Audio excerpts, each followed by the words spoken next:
Hey, what is up, everybody? This is Cam Jennings here, coming at you on behalf of EpicConversions.com. And today I want to talk to you about AI and my thoughts on, artificial intelligence as it relates to, your business, your online business, and how you should be using it, stuff like that. Before I get into this, I want to remind everybody to get over to EpicConversions.com. Sign up for my free newsletter. I email my list probably 3 to 6 times a week, and I like to think I do my best content by email. So be sure to sign up if you're interested in what I have to say today. If anything I say resonates with you, you're missing out if you're not on my email list. All right, so be sure to get over and sign up for that. Now, I'll talk more about that email list at the end of this. I got a couple more things to say about it, because there are some reasons why you might not want to sign up for my email list, to be honest. I'll save that for the end. Let's talk about AI. Pardon the heavy breathing here. I'm getting a walk in this morning. It's a crisp 31 degrees out here. It is snowing. I don't know if you see that snow on my hat.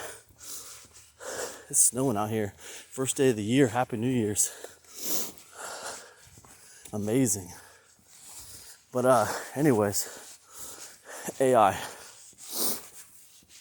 So in 2023, I tested AI extensively for artwork, for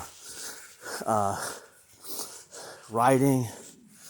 And when I say test, I don't mean using my own email or using my own writing, because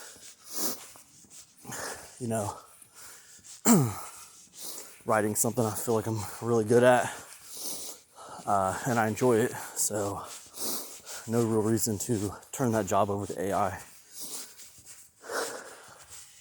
But also, I would say that when it comes to online business, what you do with your content, whether it's written content, whether it's audio, whether it's video, I think that you need to be very careful how you move with that stuff.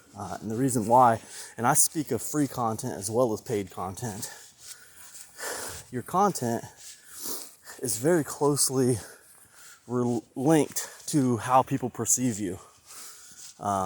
It's very closely linked to your reputation, especially if you're in info product marketing. If you're, any kind of business that you're selling anything online, really, if you think about it, if you're using content to sell it, that content is very, very closely linked to your brand identity. So you got to be really careful turning that over to artificial intelligence. Somebody I follow, Ben Settle, he's always talking about how AI lacks humanity. And he's right, it does. It lacks humanity. It's not human. It can do a good job of imitating humans sometimes. But in 2024 here, as we move into 2024, and look, I've tested it more than anybody. And the reason I tested it, I'll be honest with you, the reason I tested it's not because I want to use it for my content. I test it because I know that's what my market wants. They want to know about AI. So I got to know about AI. It's like that Pulp Fiction thing, where Samuel L. Jackson, John Travolta, they walk into the guy's apartment. The dude's eating the other dude's Big Kahuna burger, and he tells him that his wife's a vegetarian, which pretty much makes him a vegetarian, so he doesn't get to eat Big Kahuna burger himself. Anyway, it's funny. You have to check it out if you haven't seen Pulp Fiction. But anyways, the point is, I was testing AI extensively in 2023 because I know my market cares about it. And I'll continue to test AI in 2024 here and there, just to kind of update on it and see what it's doing. But as far as using AI for your content, you gotta be really careful with that, man. I see people on social media talking about, oh man, I want to train AI with like 1,000 of my video transcriptions so I can teach it to write like me, so it can do Facebook posts for me and stuff like that. I mean, I don't know.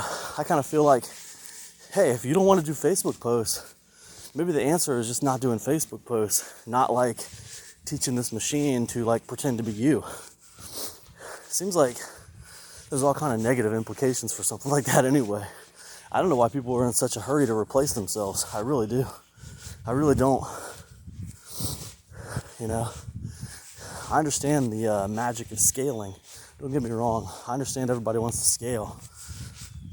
But I don't know. I mean, it kind of goes back to this idea of book reading, right? I was reading, a lot of books last year, and I was thinking, how many books do I want to read in 2024? And at first I thought, I'd like to read 2 books a month. I think that'd be a great goal.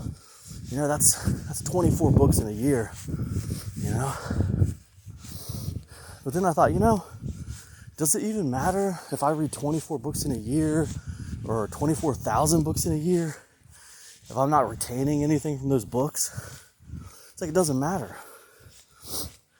So I kind of changed my goal around, and my goal became, and this is one of my New Year's resolutions, to read an hour a day and to keep a reading journal. So after I read that hour, I'm just going to spend 5 minutes, writing a few thoughts down in my reading journal, takeaways that I had from that hour of reading. And I think even if I only get through 6 books in a year, those 6 books will probably serve me far, far better from just, taking that reading journal than if I read 6,000 books in a year. Just because of the retention. Because I'm retaining things that I can execute on. So the reason I bring that up is because maybe with your content, instead of focusing on scaling it so much with AI, maybe you just focus on putting out good content that you think will help people and work on your distribution. I really don't feel like AI content is my competition. I really don't. Because the content that I put out, I feel like is one of one. It's one of one, man. It's one of one. When I write an email to my list, it's one of one. I didn't need AI to come up with something derivative for me. Listen, even if you don't feel like you're a good writer, if you write from your heart and your mind, it doesn't matter if it's good or not. It's going to be better and less derivative than anything that AI spits out. As long as you're just not regurgitating something someone else said, I mean, think about something you learned from someone else. Apply it to your own stuff. Weigh in on it. What's your opinion on it? Add your 2 cents. That's original content right there. Sorry guys, some weather coming down out here. That's original content though. And that's how I feel about AI when it comes to content. I feel like you got to be really careful with it. There's definitely a chance that AI can betray your brand identity.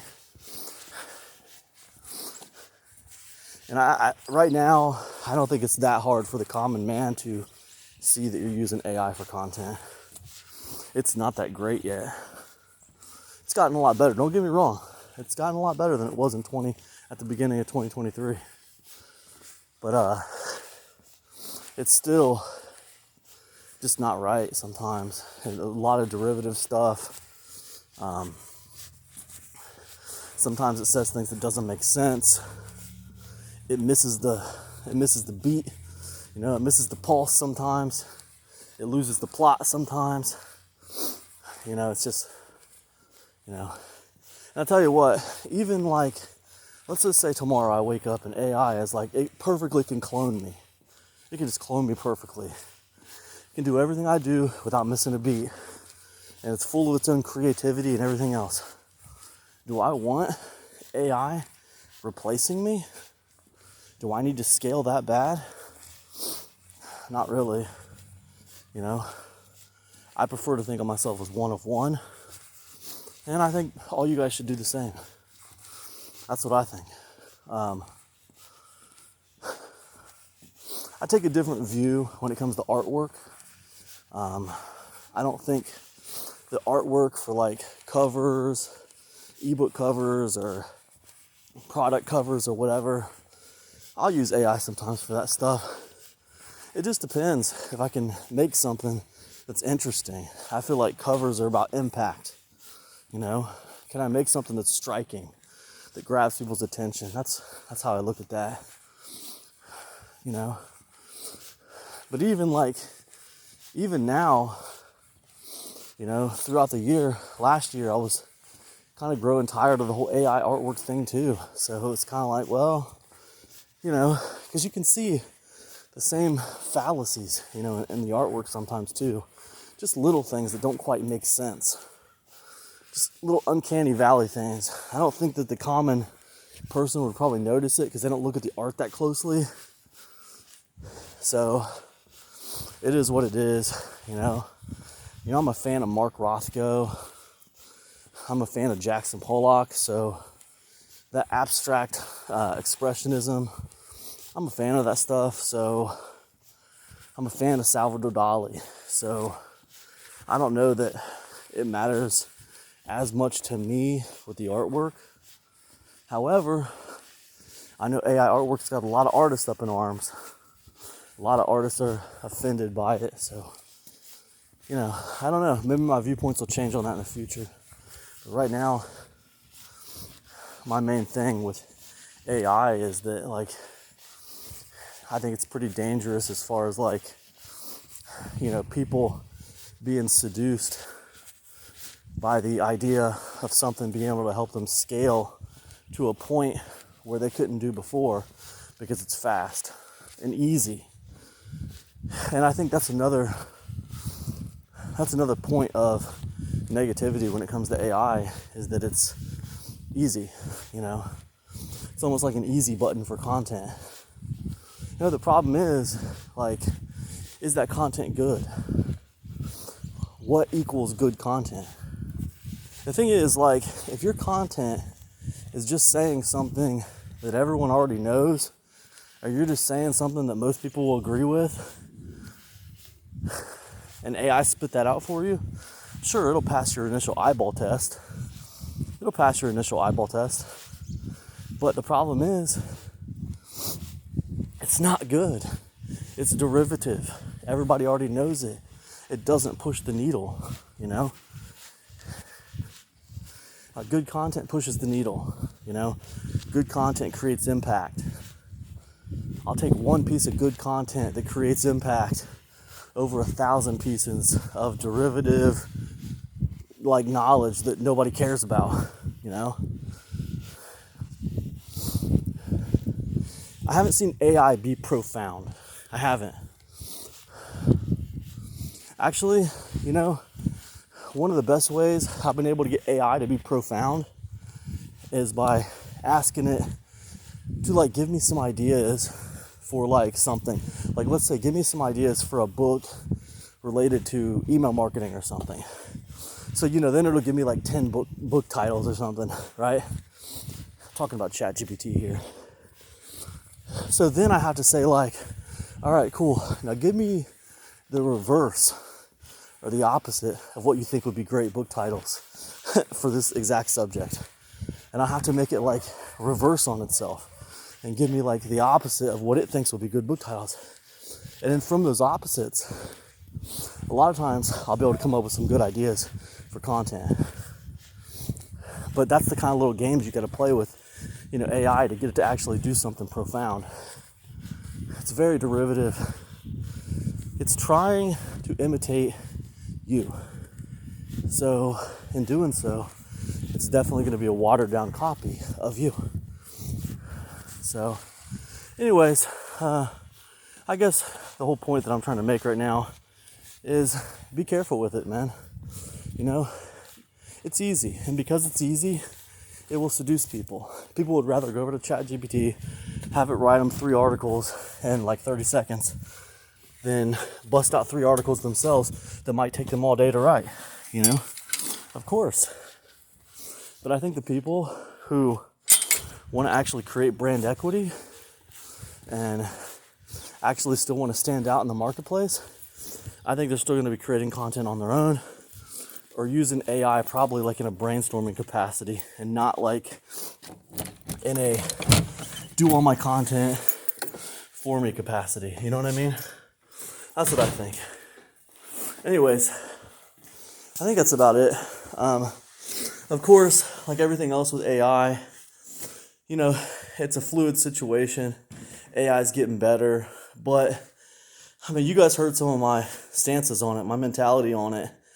I want to be one of one. I don't want to be a copy of a copy of a copy. So I don't think like no matter how good AI gets, I'm going to be interested in using it. Now, quickly, who doesn't belong on my email list? If you don't like receiving emails 3 to 6 times a week, you don't belong on my email list. I email my list often. If you don't like meandering, long, drawn-out emails that tell stories and give you insights and give you different ways to think about things, you don't belong on my email list because my emails are just like this video. They're one-on-one. So, you know, if that's not for you, then my list isn't for you. But if you're someone who can appreciate a good story, if you're someone who likes emails that are meant to create impact and that are meant to not just send you to something, to buy something, if you like those emails that have a little bit more care and a little bit of thought put into them, if you like emails that are not created by AI, that are actually created by a person, if you like emails with a couple typos here and there, that don't put an emphasis on grammar, hey, and you belong on my email list. If you like emails that don't talk down to you, if you like emails that come at you from a place of the everyman, well, then you belong on my list. So anyways, listen, that's all I got. Be sure to get over to epicconversions.com. If you think you belong on my email list, go ahead and sign up for one of my free offers, and I'll put you on my list, and I will see you in the inbox. All right, peace now.